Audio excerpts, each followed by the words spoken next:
Good morning, students.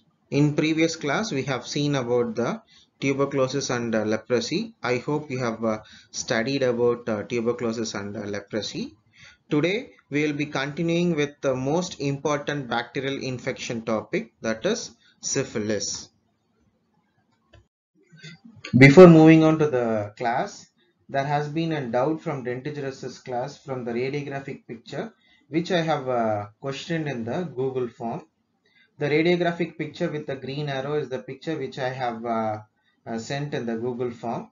The doubt was, can the lesion be adenomatous odontogenic tumor? Since the CJ to CJ attachment is not clearly seen in this OPG. First of all, the doubt is very good doubt. So the CJ to CJ junction attachment will not be clearly seen in case of an OPG, and it can be seen well in case of an IOPA or through an CBCT. And one more thing, the final diagnosis of dentigenesis can be made only through the histopathological diagnosis, not using a radiograph. But still, we can able to differentiate an adenomatous odontogenic tumor and dentigenesis using a radiograph. So we will see how we can able to differentiate between these two lesions. You can able to see two pictures in the slide. One lesion indicating a green arrow, the other a lesion indicating a white arrow. In this, the lesion with the green arrow is there is a root resorption of adjacent teeth, whereas in the lesion with the white arrow there is only the displacement of root is seen and there is no root resorption. So a root resorption will be seen mostly in case of dentigerous cyst because there is a presence of reduced enamel epithelium. Whereas in the right side picture with a white arrow, you can clearly see a displacement of tooth and there is no root resorption is evident in this case. So to differentiate AOT and dentigerous cyst, AOT will not have a root resorption. Almost 99% of the case will not have any root resorption. Whereas in case of dentigerous cyst, if there is an adjacent tooth involvement is there, there will be 100% of root resorption will be seen due to the presence of reduced enamel epithelium. I hope we can able to differentiate AOT and dentigerous cyst using an radiograph. Hope this will make you understand even more better. So in my previous class, I have asked a question from a histopathological picture to find what is inside this yellow circle. About 70% of you have answered this question as an caseous necrosis which is surrounded by an epithelioid cell. About 20% of you people have written it as a Langerhans type of giant cell, or some have written it as an giant cell, and about 10% of you have written this as an epithelioid types of cells. So the correct answer of this picture is, it is a magnified image of a Langerhans type of giant cell. Side picture you can see two black marking. So that black marking indicates the Langerhans type of giant cell. So usually the Langerhans type of giant cell will be of an horseshoe shaped multinucleated cells. Okay, so I guess you understood about the Langerhans type of giant cell. In the right side you can see a picture which is a lower magnification picture, and I have made three arrows, and the black arrow indicates the Langerhans type of giant cell. So this is how the Langerhans type of giant cell will appear in a lower magnification, and the blue color arrow indicates the epithelioid cell, whereas the green color eosinophilic area represents the caseous necrosis. This is a higher magnification of a tuberculosis histopathological picture. You can see two markings. This picture is mainly to show you how a caseous necrosis will appear. So the black arrow indicates the caseous necrosis, where you can see a homogeneous eosinophilic area with a lack of cells. So the red color arrow indicates the epithelioid cells. Hope you understood the Langerhans type of giant cell, how a caseous necrosis will be, and how an epithelioid cells will be. So the answer for my question is a Langerhans type of multinucleated giant cell. Okay, so I guess you understood the both the doubts. So let's move on to the today's class, that is syphilis. Syphilis is caused by Treponema pallidum, which is a gram-positive motile microaerophilic spirochete. It is characterized by the episodes of active disease interrupted by a period of latency. In acquired syphilis, the route of transmission of syphilis is usually by sexual contact, whereas in case of congenital syphilis, the route of transmission is from mother to child in utero. In acquired syphilis, if the disease is untreated, it manifests into three distinct stages throughout its course. It is primary stage, secondary stage, and tertiary stage of acquired syphilis. Now we'll see the primary stage of acquired syphilis. In the primary stage of acquired syphilis, a lesion known as cancre develops at the site of inoculation approximately 3 to 90 days after contact with the infection. The cancre is usually a solitary but may be multiple also. It commonly occurs on penis in males and on cervix in females. About 90% of cancre occurs on genitalia. These lesions may also occur on lips, tongue, palate, gingiva and tonsil. The usual primary lesion is an elevated ulcerated nodule showing a local induration and producing a regional lymphadenitis. You can see this picture. This picture shows you a brownish and rusted appearance, which is a classic for this primary stage of acquired syphilis. The intraoral cancre is an ulcerated lesion covered by a grayish white membrane. So this picture, you can see an ulcerated area with a grayish white membrane mimicking the intraoral cancre. This lesion will be painful mainly due to the secondary infection. The cancre with spirochete can be easily demonstrated in a smear by a dark field examination, and it heals spontaneously in 3 weeks to 2 months. The cancre appears microscopically as a superficial ulcer showing an intense inflammatory infiltrate. Plasma cells are particularly numerous in number. So in this picture I made a marking that shows you the inflammatory cells and mostly of plasma cells. Now we'll see the secondary stage. Secondary stage can be otherwise called as metastatic stage. It usually occurs about 6 weeks after the primary lesion. It is characterized by the diffuse eruption of the skin and the mucous membrane. In contrast to the primary stage, the secondary stage are typically multiple, whereas the primary stage is typically solitary lesion. On the skin, the lesion often appears as macule or papule, which are usually painless. The oral lesion of the secondary stages can be called as mucus patches. They are usually multiple, painless, grayish white blobs overlaying an ulcerated surface. As you see in this picture, you can see a whitish patch over an ulcerated area.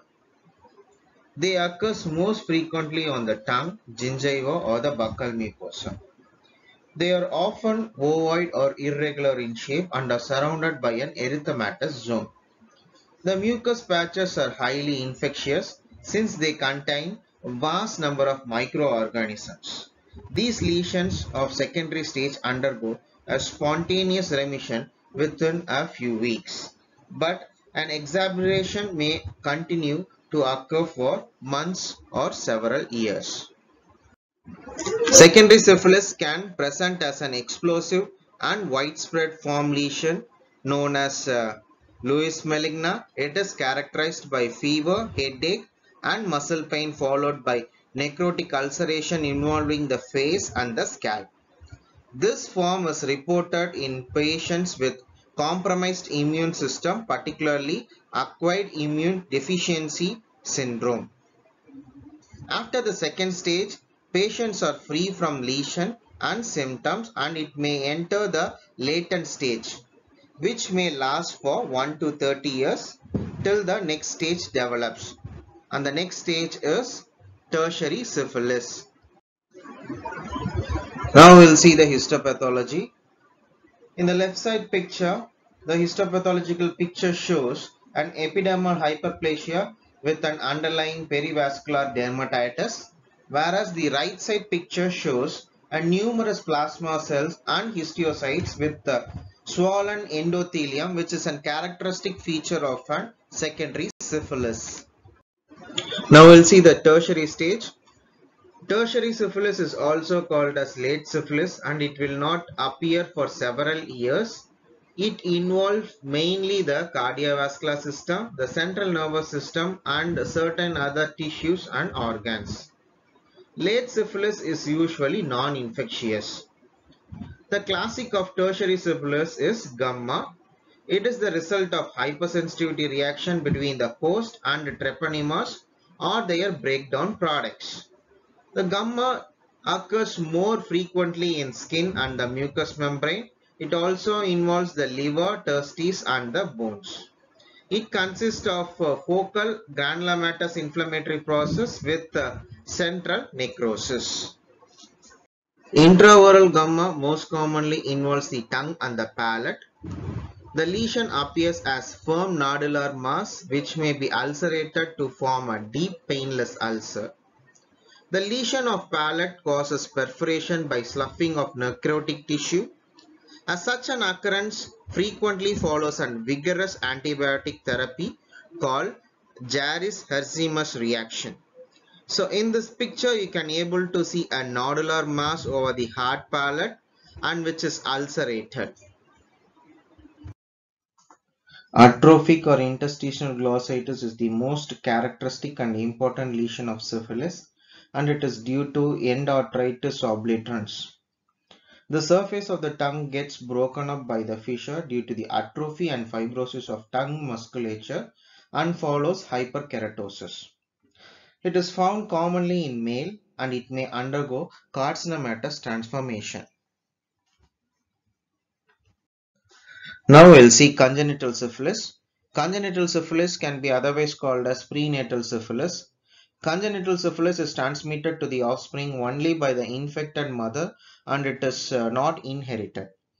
It is recognized that if the treatment with antibiotic is begin in the infected pregnant woman before the 4th month of pregnancy, approximately 95% of offspring of these mothers will be free of disease. It is also noted that not all the infected pregnant women deliver children with congenital syphilis. 1/3 of pregnancy results in abortion or stillborn, 1/3 results in normal children, the other 1/3 results in children with congenital syphilis. A person with congenital syphilis manifests a frontal bossing, a short maxilla will be seen, a saddle nose will be present, high arched palate will be present, mulberry molars will be seen, Higoumenaki sign or irregular thickening of sternoclavicular portion of the clavicle will be present. You can see a picture of a child. That picture shows you a bulging of frontal bone and a depression of nasal bridge is seen. We can also call that as a saddle nose. This is the important finding of a congenital syphilis. In the slide you can see 5 pictures. These 5 pictures is the clinical manifestation of congenital syphilis. The blue color box shows frontal bosse, whereas the green color box you can see the mulberry molar. This is how the mulberry molars will be. The orange color box shows the high arched palate. The red color box shows the side profile of a patient who's having a short maxilla, and the yellow color box you can see the saddle nose. So this slide will demonstrate the clinical findings. The pathognomic of the disease is the occurrence of Hutchinson's triad, which is hypoplasia of incisors and molar teeth, eighth nerve deafness, and interstitial keratitis. Now we'll see how the diagnosis is made for syphilis. Diagnosis can be done using an Wassermann test or an Hinton test. The Wassermann test and a Hinton test were be considered to be the effective test for the diagnosis of syphilis. But even this test have a disadvantage. The disadvantage is that there might be a false positive results.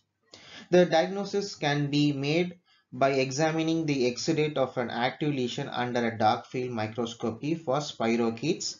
Even this examination have a disadvantage due to the salivary contamination in the sample gives you a false positive results. Now we'll see the treatment of syphilis. Penicillin is the drug of choice for syphilis, but if the patient is allergic to penicillin, we can prescribe erythromycin or tetracycline. Surgical correction of facial defects gives a good aesthetic results.